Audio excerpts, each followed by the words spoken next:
നമസ്കാരം. ഞാനിപ്പോൾ ലണ്ടനിലെ റീജൻ സ്ട്രീറ്റിലെ ആപ്പിളിൻ്റെ സ്റ്റോറിൽ വന്നിട്ടാണ് ഉള്ളത്. ആപ്പിളിൻ്റെ ഏറ്റവും പുതിയ പ്രൊഡക്റ്റ് ആപ്പിൾ പോക്കറ്റ് കാണാനും പരിചയപ്പെടാനും വേണ്ടിയിട്ടാണ് വന്നത്. ഈ കാണുന്നതാണ് ആപ്പിൾ പോക്കറ്റ്. രണ്ട് ടൈപ്പിൽ ഇത് അവൈലബിൾ ആണ്. ഒരു മിനി ടൈപ്പ് നമ്മൾ കയ്യിലിങ്ങനെ തൂക്കിയിടാൻ പറ്റുന്നതും ക്രോസായിട്ട് തൂക്കിയിടാൻ പറ്റുന്നതും. ആപ്പിളിൻ്റെ ഏറ്റവും ലേറ്റസ്റ്റ് ആയിട്ടുള്ള പ്രൊഡക്റ്റ് ലോഞ്ചാണ് ഈ ആപ്പിൾ പോക്കറ്റ് എന്ന് പറയുന്നത്. പല നിറത്തിൽ അടിപൊളി എന്താ പറയണ്ടേ കളറിൽ നമുക്കിത് അവൈലബിൾ ആണ്. നമുക്ക് നാട്ടിലത്തെ ഏകദേശം 14,000 രൂപ ഇതൊക്കെയാണ് ഇതിൻ്റെ ചെറുതിൻ്റെ സ്റ്റാർട്ടിങ്. ക്രോസ് ബാഗ് ടൈപ്പ് വരുന്നതിന് ഏകദേശം 25,000 രൂപയോളം നാട്ടിലത്തെ വിലയുണ്ട്.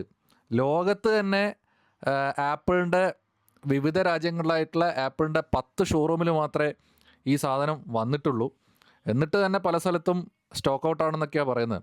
അതിപ്പോൾ ആപ്പിളിൻ്റെ പ്രൊഡക്റ്റ് എന്ത് വന്നാലും ആ ആപ്പിളിൻ്റെ ബ്രാൻഡ് വാല്യൂവിൽ സാധനങ്ങൾ ഒത്തിരി ചിലവായി പോകുന്നുണ്ടല്ലോ. എനിക്കതുപോലെ തോന്നിയത്. ഈ ഒരു പ്രൊഡക്റ്റ് കണ്ടില്ലേ, ഭയങ്കര ലൈറ്റ് വെയ്റ്റ് ആണ്, സ്ട്രെച്ചബിളാണ്. ലോകപ്രശസ്ത ഡിസൈനറായിട്ടുള്ള ഐസേ മിയാക്കിയുടെ ഒരു പ്രൊഡക്റ്റാണിത്. മൂപ്പരാണ് ഇതിൻ്റെ ഡിസൈനർ. അപ്പം ഇങ്ങനെയാണ് ഈ ആപ്പിൾ പോക്കറ്റിൽ ഈ ആപ്പിൾ ഐഫോണുകൾ ഇട്ട് വെച്ച് നമ്മൾ ഹോൾഡ് ചെയ്യുന്നത്.